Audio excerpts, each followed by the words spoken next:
Hello, hello, hello. Ang ganda. Ang laki ng guyabano. Sarap. Magandang umaga. Ang sarap. Meron po tayong binuksan. Ayan. Ito pa, hindi kinain ni MJ.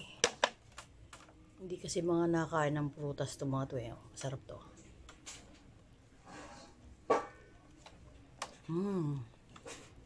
Delicious. Tamis. Ito yung maliit. Hindi mo natin bubuksan to malaki. Laki oh. So kaya binili ni Shinto.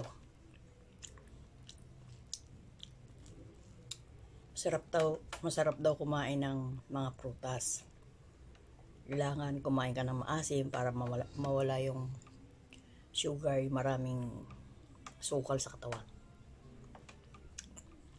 Pag high blood, kumain ng mangga, hilaw, hindi hinog. Kasi pag hinog, tataas ang sugar mo.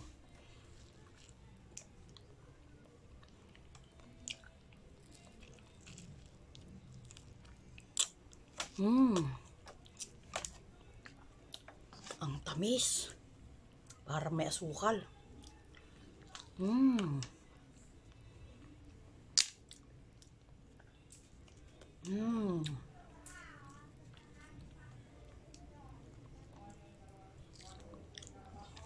O ging, sarap oh. Bagay hindi mahal blood si ging. Low blood si ging. Ako noong araw, low blood, 90, 60, nag-50, nag-over 50 pa nga, 80 over 50 nga ako noon. Ngayon, nung nag-50s na ako, nag-160, 110. Kailan ba yun? 110 ang over. Hirap nun, kalahati ang manhead. Ngayon kakain ka ng, kailangan kumain ka ng guyabano, manggang hilaw. Pag hindi ka acidic, pwede kang kumain ng pineapple. Mga fabric.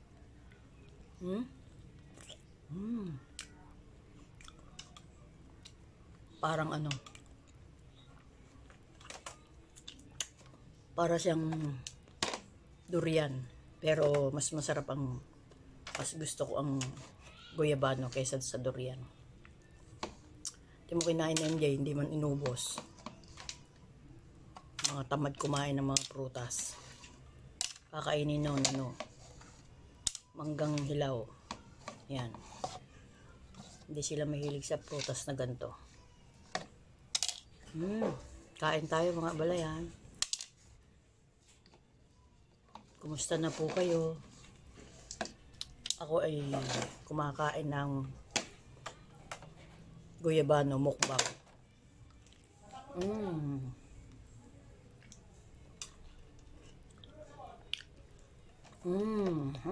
O Ginelo, naiwanan mo. Laki. Ito yung kanina maliit.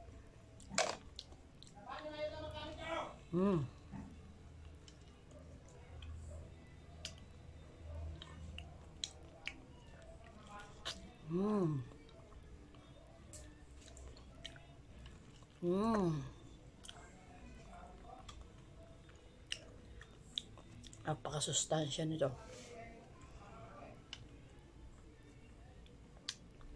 Wala nang asin-asin. Dahil napakatamis.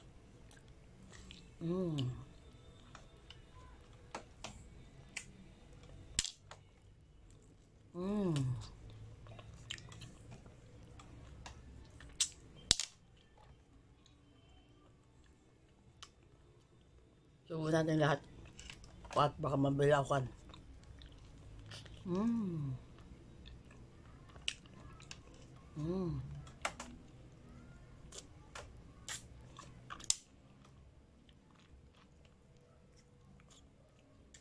Baka makain pati po to.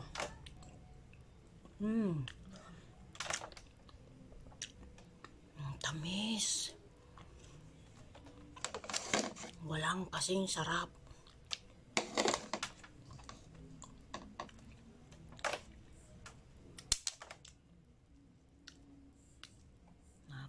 Tamis. Mmm.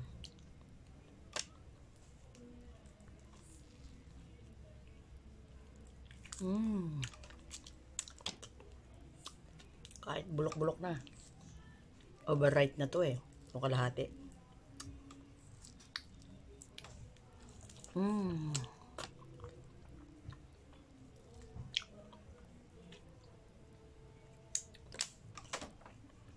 Mm. Mm. Sarap to manibalang. Sasawsaw mo sa suka, may patis. Dito ako naglihi. Totoo ba yung lihi?